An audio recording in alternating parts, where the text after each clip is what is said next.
Welcome back to Rocket Talk, guys. I'm Connor, and I'm joined, as always, by my hosts. I'm Johnny. And I am Luke. And we have a special guest with us today. Gabe, do you want to introduce yourself? Well, I'm Gabocarina96. I do video game covers of video game music, obviously on YouTube, and I take the regular video game songs, I turn them into metal. And it's pretty dope. I remember, I think you were saying like one of your biggest inspirations for picking up the guitar and doing covers was James Hetfield. James Hetfield, yes. Well, yes, obviously the good old Metallica days. Oh yeah, are you still a big Metallica fan? Not anymore. I think. Well, I mean, I still enjoy them when I hear them in a concert or something. Well, not like the band itself, but if I watch somebody play and they play Metallica, I'm fine with that. But it's just I played so much Metallica, listened to so much of it that I'm just like, I can't anymore. I was gonna notice that too, because I like a lot of music on like the kind of the heavier scene as well, and it's always fun when it's like those couple bands that get you into it. You still like enjoy them, but then just like, oh, this was fun. But then you find more bands, you're like, oh, I don't know, I like these guys a lot better. And it helps to break the monotony a little bit. Even if it's the same type of music, it's always nice to kind of branch out a little bit. I mean, if I've learned anything on this channel from you two, Connor and Luke, it's definitely that branching out definitely helps a little bit from time to time. Oh my god, yeah. Oh my god, yeah. Especially you have to if you're in this scene. Who are you digging right now? My favorite band is Muse. If it wasn't obvious from the T-shirt and the videos, but other than that, the Green Day will always be like a favorite of mine for some reason. I just really like them. Did you like their latest album? Not so much because I feel I still enjoy it, but I feel like the vocals took like too much effect instead of just his natural voice or like the usual effects on his voice. Like now it sounds like super radio like. I'm not sure I like it. Yeah, it's hard to be punk rock when you're old and rich now. Yeah. Yeah. It's like that was one of the issues with California by Blink-182 is they're still writing songs like they were 17. It's like you guys are 40. Like don't write songs like they write in 1997 because it's not 1997 anymore. Write songs now that like write a pop punk song at 40 and like make it work. And yeah. Right. Yeah, my favorite with the whole Green Day thing was all the like, there was like the no features, no this, no trap beats, and it was just, and then it's just like you still have like this super high production on the vocal, so it's just like, okay, you don't have a blast beat, but you have like, okay, whatever. Oh, Green But Day. they still influence me a lot because if you just look at my rhythm guitar playing, it's mostly while a lot of people come up with you know like big metal riffs, most of my rhythm guitar playing is just strumming chords like a crazy person out there, but and that comes from them. Who'd you say your favorite guitarist is then? Oh, I don't. That's a tough question. I'm not really into like guitarists themselves anymore, but hmm. I saw Steve Vai playing live, and that was like that was a show. Like he plays just as good live as he would play on an album. It's like the man is like he's a machine, like literally. He's a god. That's always what's so crazy. One of my favorite bands, Silent Planet, their guitarist Mitch, he's like just a super technical guitarist, and like seeing him live, just like watching what he's doing with his fingers, it's just like, how is he doing this? And like, yeah, and one of those two, he does it where it sounds just like it does on the albums. It's just like, oh my gosh, how are you guys like this good? I try to play guitar and it's just like, nope. Another example of that would be John Petrucci from Dream Theater. Oh yeah. See, with like vocalists, you're gonna have to like a lot of my favorite artists are classic rock artists from the 60s, 70s, and even a little bit further back. But they'll have to tune their songs down an octave or however much depends on the song. But like when you're a guitarist, like you can still go. You might lose some speed, maybe maybe something like with the cartilage in the fingers over time. Yeah, But for yeah. the most part, you can still play exactly the same when you age. You age a lot more graceful than a lead singer. Yeah. Yeah, it's kind of like Justin Bieber. He has to sing "Baby" a few octaves lower now. I listen to Elton John a lot, and he has to tune down so much. Like sometimes you can't even recognize that he's singing Benny and the Jets because he's just like he's down like an octave and a half. Um, Probably the hard living definitely caught up to him. Yeah, so, Yeah, they don't the- have a it's choice. yeah, it's just like when you see Aerosmith do anything, and it's just like, oh, the drugs. There it is. Yep. Yeah. Let's live for tonight. Tonight we only have tonight. But like you get into your 40s and 50s, tonight's no good. Maybe next Wednesday. Just to steal John Mulaney's jokes there. Yeah. So Johnny has told us a lot about you because like he was like, hey, like there's this YouTuber I've been watching, and it's just like, oh, okay, and it's nice because like I don't know how much he's told you about our podcast, but like kind of all three of us have our own different things that we like. Like Johnny's a big Nintendo and Netflix guy. Connor is a big music guy.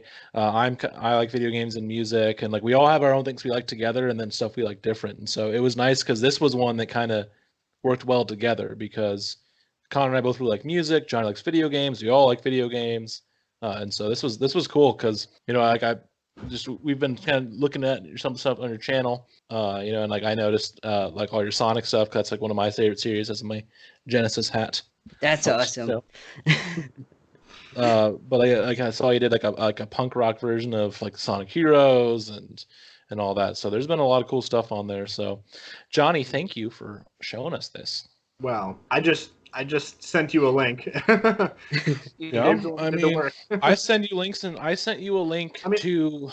I'll take credit for all of your work, Gabe. I mean, I'll I mean, I sent you the link about the iron checkpoint crate from CTR, and you didn't know about it when it recorded, and you were like, "What's that?" So, we're doing our homework, and it is great with a podcast like this, a YouTube channel like this. We do get to cross over into each other's areas, and we are introduced to things we never would have known otherwise. And so it was great seeing what you do. I mean, man, you can like really shred on those guitars. Well, thank you. What are they? Ibanez, right? Yes, most of them are Yeah. Ibanez. So are you pretty brand loyal? Sort of. Well, not really, actually. If I like the feel of like a guitar or whatever instrument, I'll just get it. But I mean, usually I like Ibanez better for guitars for whatever reason. Like, so you just like them for you don't really know like if there's like a tonality difference or anything like that. It's mostly for like the how comfortable it is to play on. It's like the neck on those guitars are like super thin, so for playing lead melodies and stuff and like fast melodies and all that, it's like super good for that. So you've been in my playing opinion, for how long? I've been playing for nearly 10 years. Oh, awesome. When did you start picking up the bass? I imagine that's a pretty natural transition. Sort of. It's weird because when you go from guitar to bass, it feels very big, obviously. Yeah. But I picked up bass just to record bass in the videos. That's all. Like I wasn't playing bass before YouTube. Oh, that's super dope. So did you have to like learn on the fly, or were you giving yourself like a buffer time before you started recording yourself? I mean, I mostly started learning the bass just I would play it just like it's a guitar because it's the same notes, it's just bigger. So I would like play with a pick instead of fingers. That's still what I mostly do because I like the sound of it, and it's easier for me to go from guitar to bass that way. So that's how it came together, like easily. Luke, I kind of stepped on your toes there. So yeah, I knew the bass was longer too when I played Beatles Rock Band, and I had Paul McCartney's bass controller, and I had to stretch my arms out more to hit the notes. Yes, it's harder on the muscle there. It's like it's not a comfortable position when you have to reach the lower notes. Do you ever do you reset yourself when you play? Do you have a different posture position when you play bass as opposed to your guitar? I guess not really. It's just about reaching further. But other than that, I play it the same way. Yeah. So how much time do you like to like dedicate yourself to practice outside of just for videos, just for technique? That's a funny question because I use when I started playing guitar, I would practice for like 7 hours a day or something like that. I'd come back from school, I would play guitar. It was summertime, I'd play guitar all day. But now that I do YouTube and stuff, it's like when I finish like a project or something, I don't really feel like practicing. Yeah. As much as I love playing guitar for the videos, it's like no, I need to play a game. I need to do something that's not like buzzing Yeah. my ears or something. So I Yeah. don't really practice per se. Yeah, that's Mhm. one that I've seen a lot with like YouTubers and like content creators is that they started it with because they loved something, and then since it's more of like their job now, it's like yeah, okay, let me do some other outlets too because it's just like I Yeah. love like you I love playing guitar, but it's like there's only so much you can do now once you're also like trying to record for your videos. Exactly. Well, I mean, in a way, I used to practice like 7 hours a day, but now I still kind of play guitar for like 6, 7 hours a day because I record it instead. So I still need to, if the song is hard, I still need to practice it to a metronome or something until I can, play it to the proper tempo to finally record it. So it's like, it's still practice in a way. It's just not the same type of practice. Let me know if I'm digging a little bit too deep. Is there an added pressure to a performance now that you're recording it? At first, yes. I used to be, first of all, very camera shy. And other than that, it's like every time I would press record on the computer, I would be like, okay, no, this has to be good. I have to do it perfectly now. But that was like years ago. Now it's just I press record, I screw it up, I start over. It's all good. Yeah, it's just another step to the process, Yeah, yeah, yeah. I suppose. So So what do you do, Gabe, in your like day-to-day life other outside of YouTube? I do YouTube. YouTube. That's all. That's it. That's awesome. That's awesome. all Yes. right. What's your DAW? Oh, I use Logic Pro X to record Oh, music. nice. Yeah. So Have it's you a always Mac been a Logic, software. What? have you always been a Logic guy? Before that, I was using GarageBand when I started, but like after just a couple years, when I got the hang of it, I just moved on to Logic from there, and I never stopped using Logic after that. I have a feeling I know the answer to this next question based on my exposure with other artists, but did you learn Logic from YouTube? Yes and no, because Logic is kind of similar to GarageBand to begin with, but there's a lot more to it. So it was mostly from, learning more advanced tools from, I was talking with other YouTubers to learn stuff like that, and instead of watching tutorials, but I did watch some tutorials, but mostly it was like friends' help. Yes, exactly. And so I used Pro Tools in college if I was making music there. And I quickly realized like most people that were my age learned from YouTube as opposed to the classes. I mean, I learned a lot in Ah, classes, but yeah. that's just the way that market is nowadays. It's going to be through YouTube or something like that. And so I even talked to probably I'll say it. I even talked to a couple of guys where we were thinking we did not have to get a college degree for this. We could have easily just learned on YouTube Not and for been music in the market production. for like five years already. Yeah. Dude, Yeah, well, there's a I mean, lot like that happened you that I need could to do that. learn like if you want to learn how to work with compression, you go on YouTube. If you take a class, oh, you'll learn it next week, but I don't want to know it next week. I want to know it now. So you go on YouTube, you know Exactly. it. Exactly. We had like 16 people in line at a computer. We were all in our little recording studio, and one person at a time would go to the computer and show this or that trick. Like if I wanted to crossfade here, if I wanted to compress here or Yes. something like that. And it's like I would if it's going to be half an hour before I sit down and do my one trick or whatever, I should just leave now. Yes. So let's shift gears into more YouTube focused stuff. We'll start with a pretty easy one. What inspired you to get into YouTube? All right, so before even I would play guitar, I would play the ocarina. I was like 9 years old, I believe, when I got an ocarina. So that's, and I saw that in a Nintendo Power magazine. Actually, there was this Ocarina of Time replica made by Songbird, and I picked that up, started playing, got all right at it, and then I got older and started playing an actual 12-hole ocarina.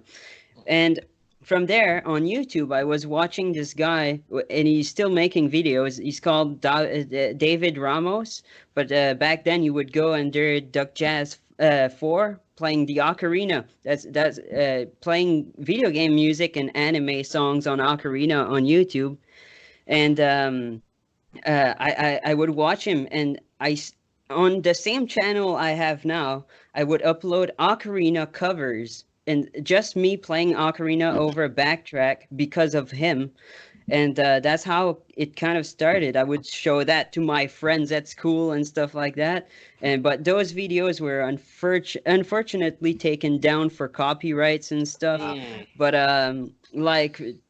but that's how it all started. But for the guitar stuff, it was there was this guy called CS Guitar 89 that would do guitar covers just like I do, but and I thought it was mind blowing back then to see somebody. I was playing metallic on the guitar. I never thought of playing video game music on the guitar.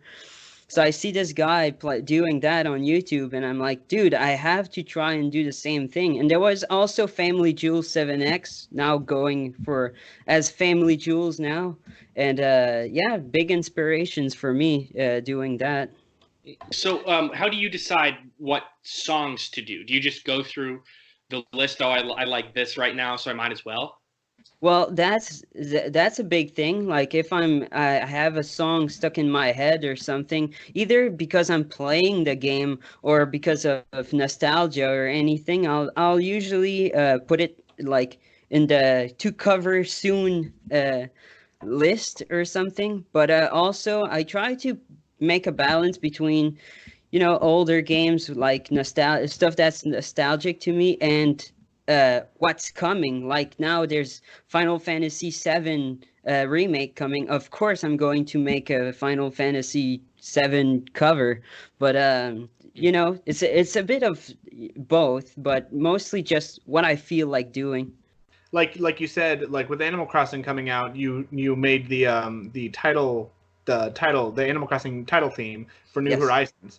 And so I noticed that you've been doing things like that with like new games, like you said. But I really love when you do. I can tell that you have a love for those classic games, like any of the old Final Fantasies or any Donkey Kong or Banjo or the classic games. And so it's really interesting to see that like there are songs that I don't even think, like as a fan myself, I love when you would post a song about that's not necessarily like the number one most popular one, but it's still one that as a fan I definitely appreciate. So it's interesting, like hear random tracks like the Mad Jack from Donkey Kong 64. That is a lot of fun. Or the Mr. Patch from Banjo-Tooie, like that. Those are great. And what's even better is that you look like you're having a blast when you're posting them. This isn't just work for you, but it looks like just the way that you're like always. You have a smile on your face. You're moving your whole body. You're like getting into it, and it looks like you're having a lot of fun. So it's not really work, right? No, well, first of all, thank you. It means a lot. But yes, well, I mean, those songs are usually songs that mean a lot to me. So, like, be just the fact of being able to play them and like performing my own version of those songs I heard so much either in my childhood or like now with the Xenoblade songs. Like I played, I think it's like over 400 hours on Xenoblade Chronicles 2. So it's like I know those songs, I love those songs. So it's just, of course, it's a blast to perform them after that. And it looks like the reaction has been overwhelmingly positive, whereas a lot of YouTubers, unfortunately, when they first get started, they get not so constructive criticism. But for you, I think you were. I was watching one of your Q&A vids from a while ago. It was a long time ago, but you were showing some of the screenshots or something like that, and it has been nothing but positivity. Is it still like that? I imagine now that your production quality's gone up, it's almost nothing but positivity. It's always hard to get out there in the first place because there's nobody watching you. There's nobody that's going to recommend you to anybody because you're a nobody on YouTube. So it's like, but when you get but yes, I did get like good comments from the start, but the bigger you get on YouTube, of course the easier it gets to get known more, but you get more comments and you get a lot of less good comments with Yeah, time people like are that. just dicks, just to be We really dicks. are. We really are. Yeah, if we can put it that way, yes. But I usually just ignore bad comments in general. It never like affects me or anything. So it's just either if it's like very mean, I just delete it. But most of the time, I just even let it on. I just pass it. I don't reply. I don't do anything. So it's not so bad. How do you like if you ever get a negative comment, but it's a constructive one, it's one that you can tell is from a real fan. How do you take those, and do you ever take those into consideration?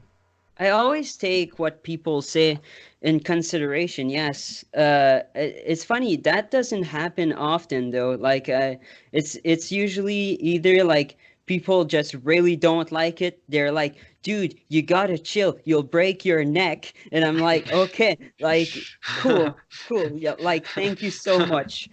But other than that, no, I don't really get comments like saying how I could improve or anything.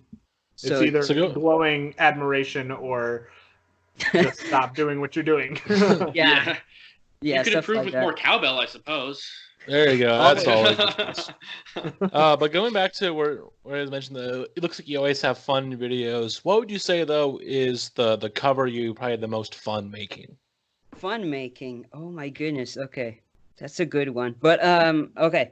First one that popped in my head. Route 29 from Pokemon Gold and Silver.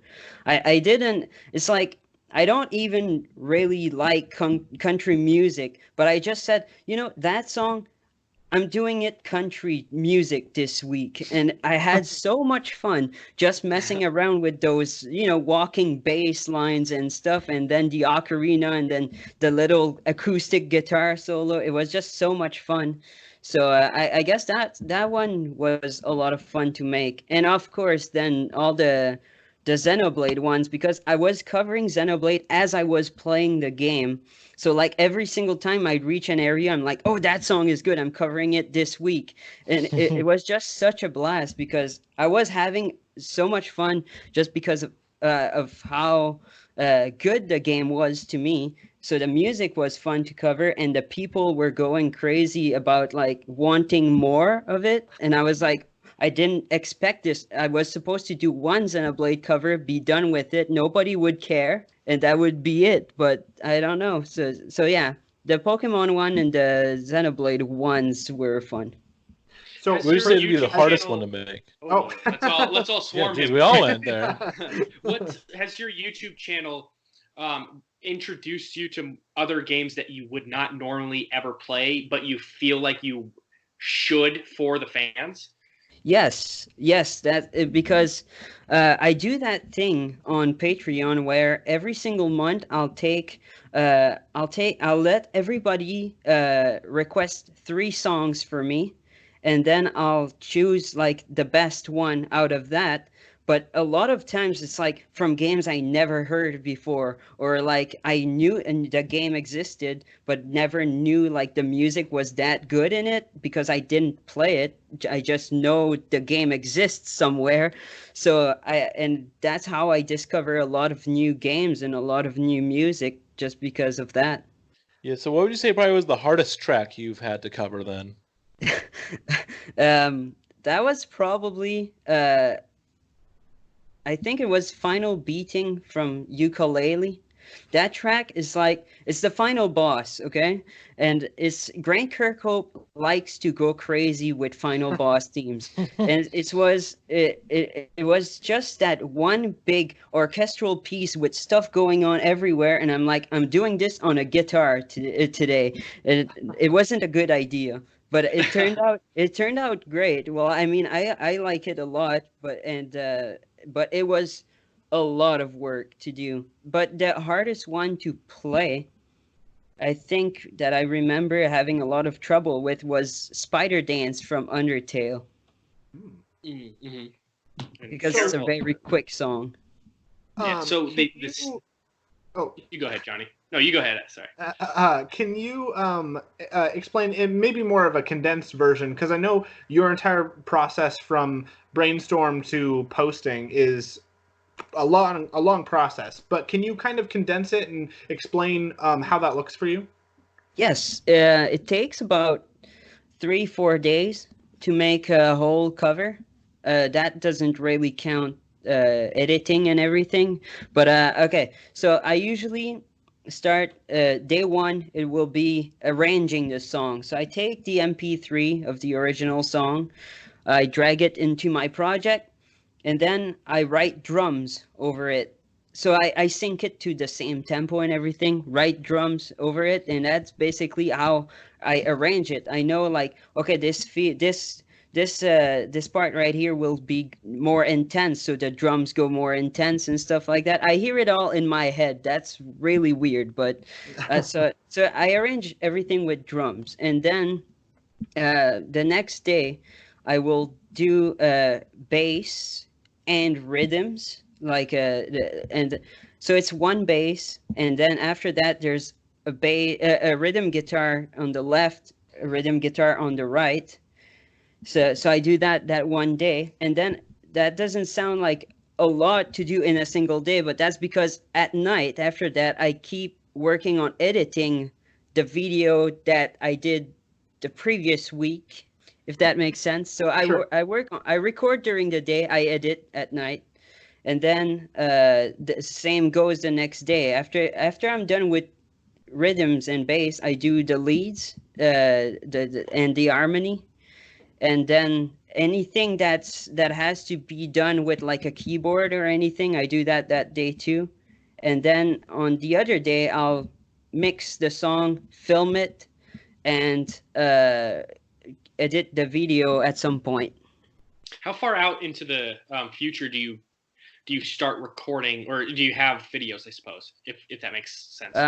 I'm currently 3 weeks in advance on covers, but I usually like to be just 2 weeks ahead, or like that means a week ahead basically. If you take take it from Monday to Monday, like let's say I post a video next Saturday, I would have liked to um, have worked on it since last Monday, but not of the same week. Oh my goodness, that was hard to explain. Sorry. I think No, I that think that I made perfect understand. sense. Yeah, Yeah, that I mean, did make perfect sense. there's a less of a Let's just process say, that we to make it simpler, if I release a video this Saturday, I don't want to start it Monday. I want it Monday from last week, sure. Mhm. Okay, Yes, so like okay. so that I have Uh, like more than a week to work on it okay, if yeah. anything goes bad.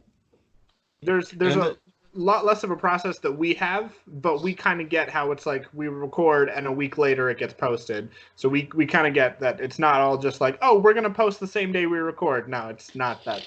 Not that. Yeah, Yeah, it's always crazy when some of those YouTubers you can like a good one is ones who post Animal Crossing videos, or like or you can see them going on their like Wii U or something, and you can see like the date and like the day they have it is like the day before it's posted. It's just like, how are they doing this? And it'll be like big YouTube channels. Like Scott the Woz will have a video where it's something on the Wii U, and you'll see a clip of his video, and it's like from the Saturday before he posted it. And it's just like, how? No, he is Well, I probably think seen something. I think he makes videos in like 2 days. I think he said in like an interview I watched. That's It's insane. crazy.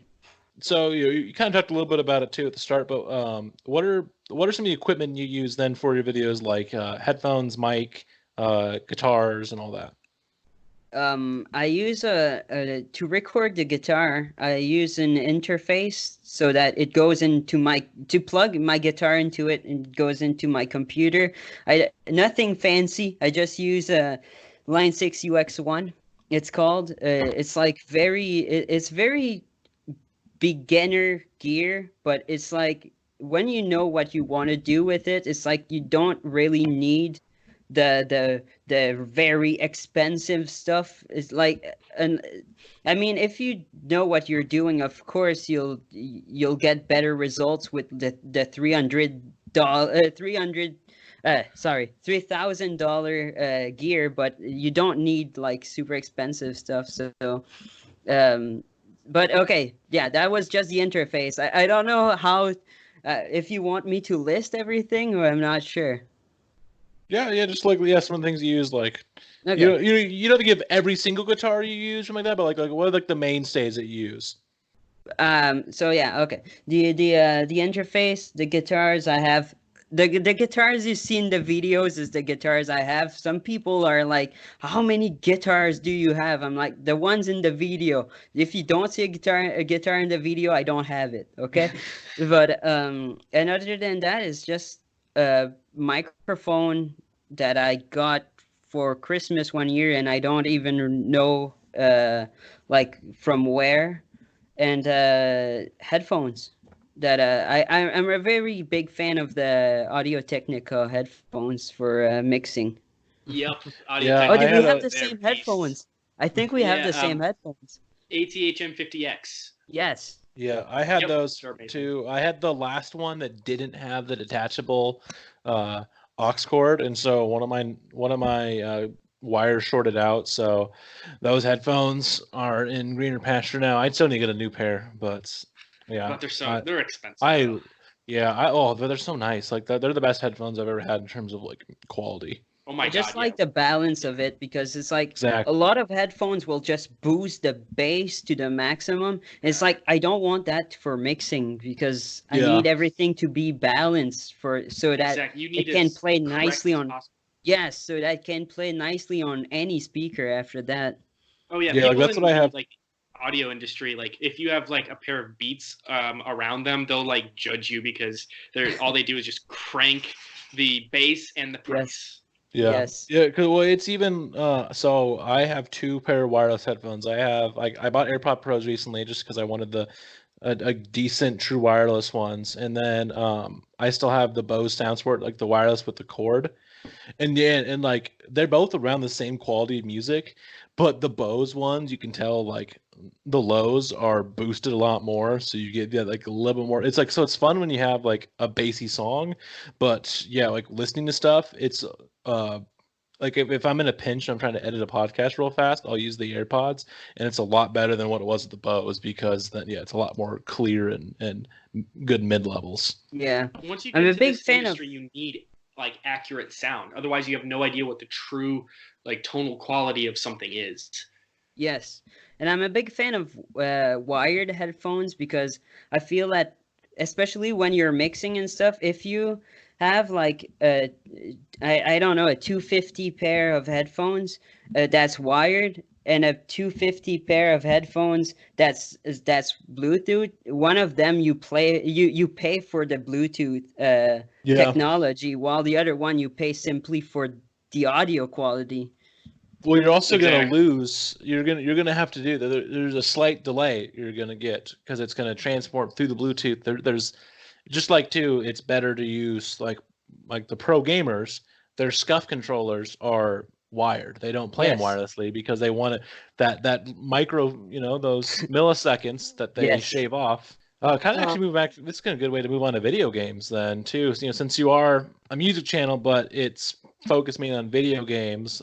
Very timely question here then too, so with it being quarantine time. So let's say you got quarantined and you could only take 5 games with you. What would you pick? I love that question. I would say easy Xenoblade Chronicles 2 because I can replay that game for like endless amount of time. Plus the Torna DLC is installed in it, so I'm good. There you go. So that's one. Animal Crossing New Horizon, but quarantine means more Animal Crossing, right? That's Exactly. true. Yeah. So Even though I'm at work, my work's so dead, so I just play Animal Crossing. the Yeah. the 10-day mark was yesterday, and so I got to see how much time I've spent, and I was like lowballing it, and I was like 20, 30 hours maybe. No, it's been 60 hours in Yeah, 11 Whoa. days. I You did and not Blake, think it was that much. you and Blake have the most out of mine. Then my friend Carl has like 55, but I'm not surprised because every time I get on, it's like, oh, there's Johnny playing Animal Crossing. Oh, there's Blake on Animal Crossing. God, so much. I think I got 45. 45. You need to pump those numbers 45 up. Those are hours. rookie numbers. I know. Yeah, mine will should show up in a couple. I have a couple. I think I hit 7 days today, so I have a couple more. And then we'll Oh, see. okay. Abby, Breath of the Wild, so you guys are nerds. My Animal Crossing is already number 7, I think. Number 7 or 8 of my like most played games. And each and every day it's just gonna be like pumping up more to the number 1 spot. But Arms is my number 1, and that's like 140 hours or something like that. So Yeah, you should. On Arms. Yeah, when are they going to come out with their sequel, Legs? I'm still waiting on it. right. I'm looking for Elbows. Like when is Elbows? Chucking some elbows. That'd be an interesting feature. It's just a Street Fighter game. They should come out with another one, Head. That way people have to Head. guess what it's about. haha, Oh, you and your humor. zing. Other than that, Banjo-Kazooie, Yes. I would say for a Zelda game, let's go with Wind Waker All And- right, yeah. and Paper Mario Thousand Year Door while at it. Wow. You are speaking my language. Those are Really? I think we shared a childhood because that is Well, the good thing about that too is what Banjo is the shortest game on that list. Like that's hundreds of hours on Xenoblade and endless hours on Animal Crossing. It's a bunch on Paper Mario. It's like that's games that you can do. People be like, oh, I'm gonna pick. Like if someone out there really likes Sonic Forces, oh, I'm gonna pick Sonic Forces. Like okay, you got 3 hours and then you're done. Well, I mean, Banjo-Kazooie is like a game that I love to replay because I used to speedrun that game. So it's like really. I just freaking love replaying it. I don't even need to wait to replay it. It's just What's your time on like roughly on Banjo-Kazooie? I think I got it was 2 hours and 38, I believe. Wow. I'm at about For 3.5 100%. 3.5 hours.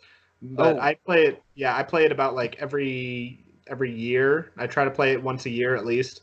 But I mean that's crazy. Like you talked about Grant Kirkhope earlier, and Yes. he's a musical genius. I'm convinced he's not human and he's actually a god, a musical god. Probably. So you guys are like in sync right there. Yeah, I've tried to get Connor. I've shown Connor so many different like Grant Kirkhope and David Wise too, both of them, both musical geniuses. And so I mean Banjo-Kazooie, Donkey Kong, ukulele, and then ukulele in the Impossible Layer, and even Mario and Rabbids Kingdom Battle. I don't know if you ever Yes. played that, but Yes. that was great. So, do you have? I mean, were they any inspiration to you as well as far as video game music goes? More Grant Kirkhope than David Wise because I discovered David Wise a bit later because I didn't play the Donkey Kong Country games as a kid, but I did play banjo games and Donkey Kong 64 as a kid. So Grant Kirkhope is probably my favorite composer, actually. Big inspiration for me. That's awesome.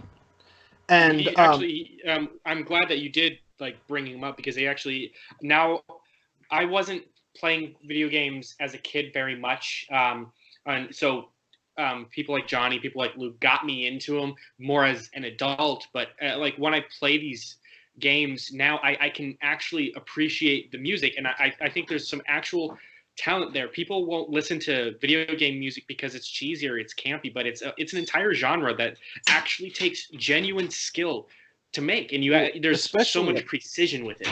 Well, especially in the something like what you'd see with the Super Nintendo, the Sega Genesis, where they were trying to make things that sounded like real instruments on chiptune. There was like the composer who did the first two Sonic games. He wanted to make it like a soundtrack you'd have in a movie or a TV show, and so he tried to have this like expansive sound score, and so like that's why he tried to make it. So if you listen to some of the old Sonic, like the early Sonic songs, it's sounding like it's real instruments, just Sega Genesis chiptune size. Like it's not just like here's just a bunch of random like bells and like there's like a bunch of noises that's in the Sega Genesis like sound chip. It's like they're trying to make this is supposed to be a guitar. This is supposed to be brass instrument. This is supposed to be that. And that's what makes it like so impressive is people will do that. And it's impressive too for that time because composers that were composing like in the 80s and 90s, they were so limited with like the amount of channels they could use on the cartridge and everything. Like to compose their music, they had to be so creative to work around those restrictions back then. You couldn't just write a whole orchestra any way you wanted. You had to work with those restrictions. And then we got some of the greatest music of all time from those two. Like think about how iconic we still like. People hear the ground theme for Mario, and they instantly know, Mario. They can hear the Zelda theme, and it's like, and those pieces have stuck so long. I mean, it helps those games have stuck so long, but like, there's besides, Gabe is one of them too. Like, you can find tons of people doing covers of music from these games because of it. Like, there's even mainstream bands who have covered, like, there's a metal band called August Red. They covered the Zelda theme just because they loved it and they wanted to do it. Why not? Zelda's fucking awesome. Yes. So, you've kind of answered this already, but just so it's on the record, what are some of the games that bring you the most childhood nostalgia? That would be Banjo-Kazooie, of course, because I think it was like the third or fourth game that I ever played. Okay, and other than that, it would be Ocarina of Time. It's the first game I ever beat as a kid. I was like 4 years old, and my uncle would play through the game with me, showing me something. On the next day, he would be, back at his place. I delete the file and redo the whole thing we did again up to that point, and then we'd continue. So yeah, a lot of memories with that. And other than that, of course, Super Mario 64. I have great memories with that. And last one, Super Mario World is the first game I have ever played. Wow. So this is more a nerdiness in me that's wanting to come out by asking this, but are there particular moments in those games that really like bring out that nostalgia, or are there moments like when you think about the game and you're trying to bring the nostalgia back into your head? What are the moments that are iconic to you, and what do you think about that make you just feel like you're like 8 or 9 again? The credits theme from Mario 64. Every single time I hear it again, it's like it's like I beat the game for the first time. It hits me right in the feels again, and it's actually my favorite video game song of all time. Really? Wow. Yes. Oh, nice. Do you have a moment like that from Banjo? Banjo, not really like a moment itself, but I have like from my first Banjo playthrough, I just remember this image of me sitting in the living room with my uncle again, and we were in Bubble Gloop Swamp. So every single time I play Bubble Gloop Swamp, I think of the first time I played Banjo. That's awesome. Do you have any games that just did not age well? Like you wanted to relive the nostalgia, you played it again, you're like, this kind of sucks. I call it the Danny Phantom effect. Oh, yeah. I was looking at my bookshelf here. I would say, okay, first of all, there's this game on the GameCube called Pac-Man World 2. And it's a 3D platformer with Pac-Man, okay? It was Is that on the great. 64? No, it's on the GameCube. Oh, okay. But trust me, at the time, it was great, okay? And then I replayed it on Twitch a couple of years ago, and oh my goodness, I just forced myself to finish the game again. It was horrible. And other than that, as weird as it is to say, I love Donkey Kong 64, but I Don't say it. cannot, Don't say I it. cannot replay this game and have fun through and through. It's like there's always this freaking Beaver Botter mini game coming Oh. back.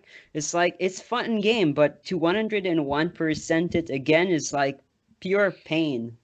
I will tell you, like I replay DK64 around Christmas time every year, and Beaver Bother is like I think there's two of them, both in Creepy Castle. Yes. And every single time I get to Creepy Castle, I remember that like that world, even though it's the last one, it's one of the easiest worlds in the game. But then I get to Beaver Bother, and I'm like, I want to throw my controller at the TV because Yes. it just. I've beaten it maybe a dozen times or so, but it's like every single time it's like the last No. thing right before the final boss. It's such a great game, but it's like those little things here and there, the arcade machine to get the coin, and then Yep. the Beaver Botter mini games, and I think that's the most broken mini game in the whole game, I think. But every single time stuff like that happens, it's just it takes back the fun you were having, and it's just you Yep. have to do it. You have to do it. When was the last time you rage quit? Rage quit. Oh Any game, my. any game at all. That was not too long ago, actually. I think it was earlier this year or in December or something.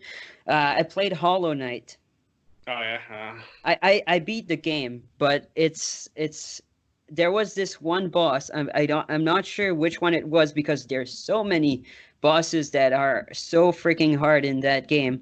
But yes, I did rage quit at Hollow Knight, and I'm not a big rage quitter. I don't throw controllers or anything. I'm just yes, I think that's it for tonight, and that was it. But I don't rage quit like slam the door or anything. No, because you're a freaking adult and you pay for these Yeah, these Connor. things.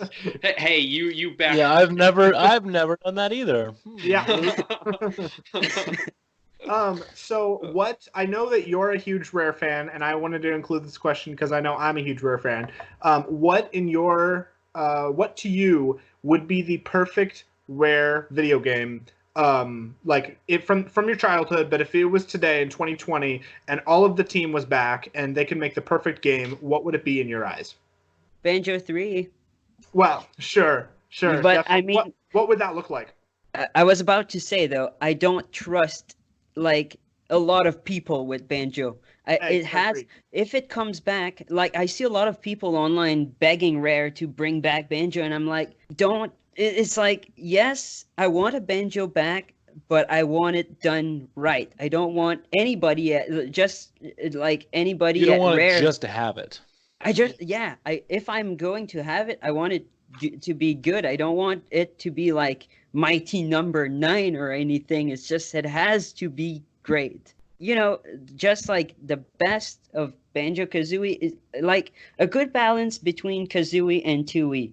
Like Yes. little the levels could be bigger than Kazooie, but a tiny bit smaller than Tooie. More compact, more stuff in it. A little bit, it makes me think of Mario Odyssey in a way. I freaking love that game. Anywhere you go, you collect something. It's just, it's perfect to me. A lot of people complain because of that, but in a Banjo game, I think that aspect would work well. And, Yeah, I definitely know what you're feeling with that, because I'm the same with because I'm a big Sonic guy, and it's like everyone's like, oh, Sonic Adventure 3, but it's like, okay, one, Sonic team could not make this good. Two, it's like, yeah, you don't want this game just because your nostalgia has it, because Yeah. it's you're gonna get disappointed because if it's not done the right way, it's not gonna be as good. And I've always believed, like, we live in a world, more so with, as far as movies go, but we live in a world where there's so many reboots and remakes and sequels, and everything that's classic is coming back. And Yep. so a lot of times when I hear that somebody who's a big fan of a particular movie franchise, they're bringing it back, they're always upset. And I've always been the kind of person that's like, well, you always have the originals, it's not a big deal if they ruin it, you always have it. But then somebody brought that up, and they're like, well, how would you feel if they did that with Banjo? And I'm like, ooh, They don't. did. So I'm with Once you. it Like, affects I you, agree. then it's different. Yeah. It's like Yeah, hard yeah, to exactly. forget So- it happened. Yeah, and it's so hard. I honestly feel like, even though the original ukulele, didn't do as well as people wanted it to, I feel like that's about as close as a Banjo threequel that we're ever I gonna love get. that game. I Yeah, love it. I love it, and I look past all the haters, but it's one of my favorite games. And we're not going to get it any closer for a Banjo sequel. So ukulele is kind of the best we got, which is great because like you said, I love it too. But what do you John think? got his name shouted out for that game. What's that? Did you get your name shouted out or something like that with the interview of I the did. makers, Yes, developers? yes. There Yeah. were Platonic Games. They did like a Q&A session or something like that, and they did one for each of the worlds, and in the swamp world, oh my gosh, why am I blanking on the name? I don't know. What is it? Was it called? It was something Marsh. Yeah. Wow, I'm showing I'm not a Platonic fan, I guess. Hashtag fake fan. I know. But anyway, yeah, they did that, so that was a cool shout out from them. But anyway, yeah, they what do you want to see from Platonic now? Because they're kind of the new Rare, So I want a ukulele, but that it takes like all the criticism from the first game, like a more polished ukulele. Because at some parts here and there, I can see it's not as fleshed out as Banjo was. There's some weird physics issues here and there. I feel like it's not the perfect game, but it's an amazing game nonetheless. Yeah. I would just like to see them like improve upon it. I know a lot of people want like a ukulele racing that would do like Diddy I would Kong be Racing all again. about that. I would be all about that, but again, I'm scared that it won't be as good because of games like Mario Kart these days. They like it's perfection of the genre. I don't know how Platonic can approach it and that it plays nicely, Yeah. like very nicely. Well, even if Um, it does well too, it's not gonna look up to it because, like, I think that Crash Team Racing and the second Sonic and All Stars game, like, are up there with the best Mario Karts as like some of the best like mascot kart racers. yes. But because doesn't have Mario Kart on it, people are like, it's just a Mario Kart clone, and they don't look deeper into it and see that there's a Yep. lot of really good that's gone to it. Because, yeah, with every what would be a ukulele racing, there's the Nicktoon one that came out that was like god awful, and there's all these other ones that are just like Garfield racing and just easy cash grabs that aren't good. Yeah. You mean though you weren't a big fan of Nickelodeon Racing? You know, I was not. I saw that like at Walmart for like $10, and I almost spent $10 on it, and I was like, it's $10, why not? That sounds like a waste of $9.99. So I was excited though for that game because when that was announced, I want to say it was announced before we had the CTR remake announced. Like, oh, this will be a nice fun car racer to have because, before the Crash Team Racing remake came out on like PlayStation and Xbox, you didn't really have too many like kart racing options. You had a Switch, you had Mario Kart, but it was like, oh, I want something else, and then the game flopped, and I was like, and then Team Sonic Racing flopped, and it was like, Mario Kart will just take over all of them. That's the problem with that because I did play Crash Team Racing, the remake. I think it was around Christmas last year, and it's so freaking good, but people just look past it. Well, especially because Mario Kart is easy to pick up, pretty easy to master. Yeah. CTR is one that like the mechanics in that game are so deep. Like I've been playing that game basically my whole life, and there was stuff that I was learning when I was like around 20 years old, and stuff that I've been learning with the remake that I never knew was a thing. Like just with the way it works with the boosting mechanics and all that, and yeah, and they just see it as, oh, this was just Naughty Dog trying to make their own Mario Kart 64, and it's like, I mean, it's yes, but there's more to it too. Yeah.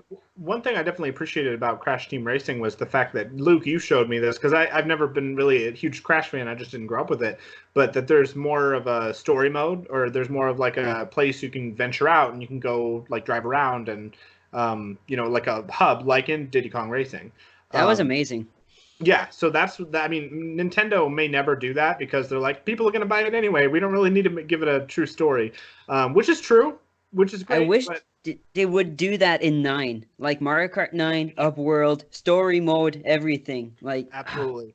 But I feel like if they haven't done it with 8 games, I don't know that they're ever going to do it, especially with how big Mario Kart 8 is now. I mean, even 3 years after the Switch came out, which is still like 3 years after the original version of that game came out, it's still one of the best Switch games, still one of the most popular games, and I want to say it's like the 3rd highest. Like, so yeah. It's because Mario Kart Wii and DS both have sold a lot. Because Mario Kart was always big, but then starting with DS, while 3DS and the Wii U version of 8 like sold decent, like those like is when Mario Kart turned into this phenomenon that it's like the kart racer that everyone knows.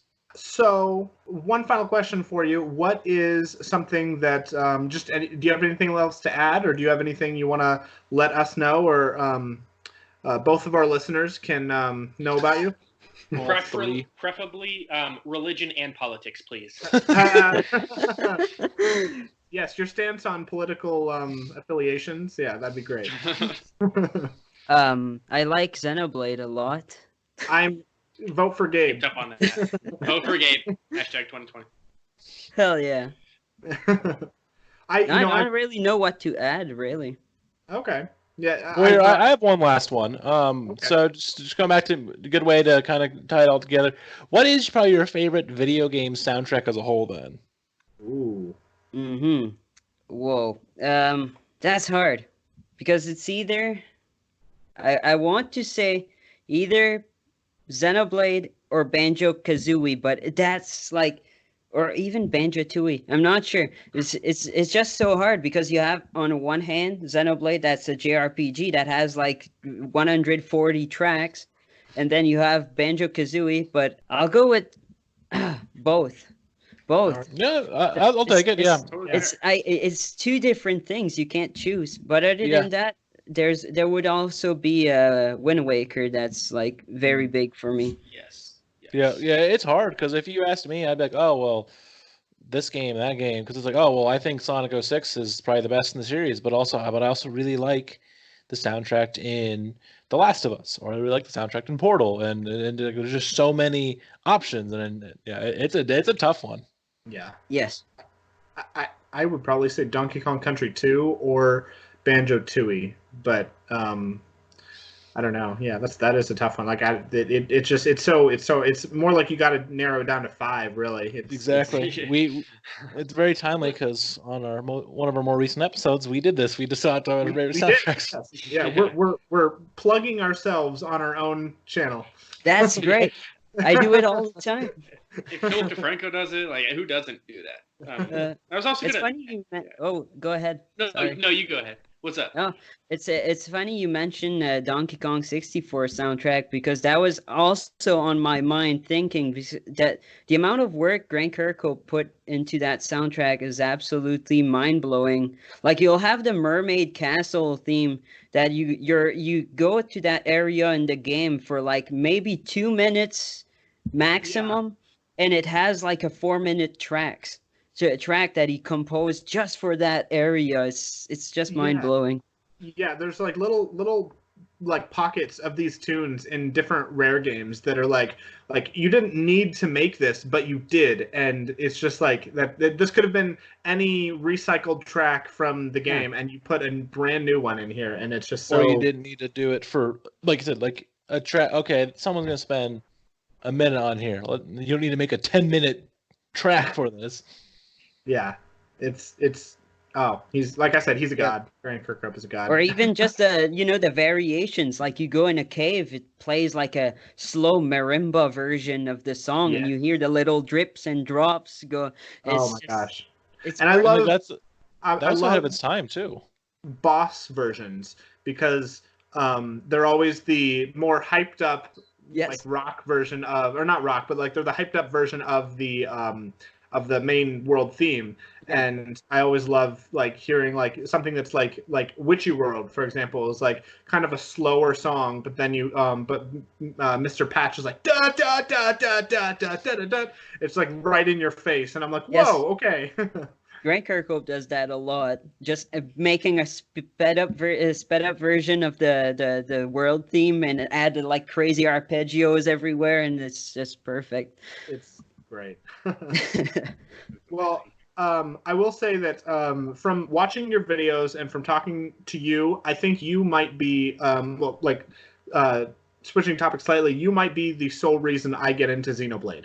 So Nice. you've been posting stuff like every other week about it, and I'm always like, I don't know anything about this, so I don't really like, I don't know how to watch it, and but then I do, and it's like, wow, this sounds really really good. And so then I know that you've been like talking about it, like, you know, just on this podcast. So yeah, I with the new game coming out in May, I'm probably gonna have to pick it up. It's not the second one, but it's the first one. No, So it's probably even better if you play them in order. In a way, you'll get like two will blow your mind at like specific moments if you played one, and one will blow your mind at specific moments if you played two first. So either way, it works. all right. Yeah, I'm always a Okay. fan of playing first because then it's I haven't played much of the Xenoblade games either, but like I know, like you go and play some of these games, and it's better to play the originals first because then when you get to the sequels and the third, like as great as Mario 1 is, playing Mario 3 in Mario World are just better because the mechanics were way more refined. Or playing Sonic 1, Crash 1, those are others where 2 and 3 are just miles better. Well, they were made in that order for a reason because Exactly. they were expecting people to play them in that order. Exactly. Well, I think that about wraps up this nice interview we had with Gabe. So, for any of our listeners who don't know, where can all they find you? You know, on YouTube and any other social media you want to plug. You can find me pretty much everywhere under Gabocarina96. I'm on YouTube. I'm on Twitter, Instagram, Facebook. Don't follow me. You can follow me on Facebook if you want updates, but it's really just me posting the new cover. That's it. Nothing going there. And other than that, you can listen to some of my music on Spotify, iTunes, Google Play, pretty much anywhere. What about MySpace? Are you on MySpace? Oh, MySpace. Yes, I closed my account. I'm joking. My brother actually made a MySpace like 2 years ago. I think it's owned by Justin Timberlake. Does it still exist? Oh yeah. It's not even close to being. Oh, like, the same really? anymore, but It's Justin- like it changed to being more of a like almost like a Bandcamp or the SoundCloud, like more of a music sharing Oh, okay. social media platform. Well, that's where you instead of need to go then, Gabe. So you should get a MySpace. Yeah. Yeah. I never been on that because I think I'm too young for that. It's like my first social media was Facebook, I believe. Yeah. I mean, yeah, mine. I think we're all too young for it. Yeah. I had a MySpace because I had older brothers. Yeah, I did have MySpace. It was cool. It was awesome. My MySpace was great. Wow. Well, I'll have to make my own MySpace and check out your old MySpace. Yeah, same. They're all gone. I already tried to find them. Oh, that's a shame. Sad day. All right, and that wraps up our interview with Gabe Ocarina96. Again, like he said, you can find him on all social media platforms under that name. Make sure you look him up and listen to some of his covers. Big thank you again to Gabe. Hopefully we have him on future episodes, whether it's another interview like this one, or he even just joins us as a guest host on an episode in the future. As we do on our show, we have recommendations at the end of our episodes, and although we didn't get it from Gabe during our recording of the initial interview, he did send Johnny his recommendation, and so we will listen to this and talk about this on our next episode. And so Studio Ghibli had a 25-year concert back a few years ago. And so it's a big, long tribute to some of their work throughout all their different films. And so we will listen to that and give our impressions on it. And hopefully we can talk about it with Gabe eventually soon too as well. So if you want to listen to that, a link will be in the description below. Go ahead and watch it as well. It is a longer video. It's even longer than the YouTube videos I recommended, but hopefully it'll be something that you enjoy as well. Thanks, guys, and tune in for more of these in the future and any other episode.